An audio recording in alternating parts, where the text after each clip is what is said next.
Hello mga beshi, magsisingkotsa po tayo ng chicken. Magluluto po tayo ng chicken adobo.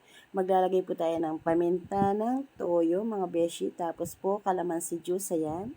Piniga na po natin siya kaya wala na po siyang buto. Sinalin na po natin siya sa ating mangkok. Tapos mga beshi, ayan, halo-halo lang po natin sa ating pagkasingkotsa na pinapakulo. At the same time, pinapakulo na po natin siya mga beshi ko, ayan.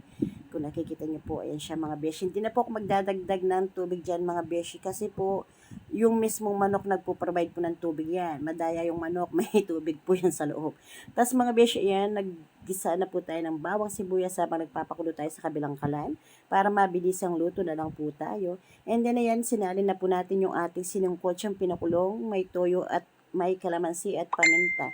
Ayan po mga beshi, imimekos-mekos lang po natin siya para po maalis po yung lansa niya.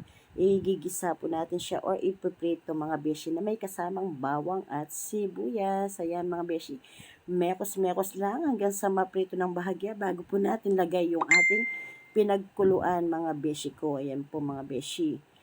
Tignan niyo po mga beshi ko, ganyan po yung pagluluto ko ng adobo. Ginigisa ko po siya para po masarap po lalo yung ating adobo at malasang malasa mga beshi. And then ayan mga beshi, prepare na po natin ibubuhos yung ating pinagkuluan. Nagsasarili po kasi ng mantika yung balat ng manok. Kahit po konting mantika lang ang gagamitin mo, nagpo-provide po yan ng sarili niya mantika dahil sa balat ng ating manok mga beshi ko. Ayan po mga beshi, mekos-mekos lang po siya ng bahagya hanggang sa makulo po ng gusto at po, mapatuyo po natin ng gusto yung ating adobo. Kasi gusto po ng aking mga kapatid is to yung tuyong chicken adobo, yung nagmamantika siya. Ay, adobo nilang may sabaw.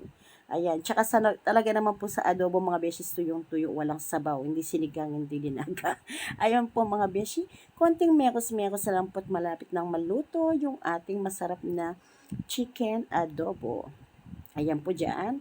Halos pa konti na lang po yung kanyang sauce. Ayan, mga beshi ko nakikita nyo po, nagtutuyo na po yung ating kawali sa kanyang sauce kasi nga po is pinapatuyo po natin ang gusto yung ating chicken adobo.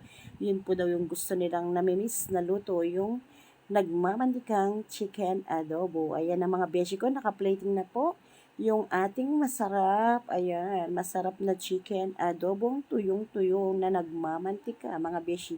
Sa mga basher po natin na mayroon pong mantika, pwede naman po wag kainin yung may mantika, tatanggalin na lang po sa mga nagsasabing makolesterol.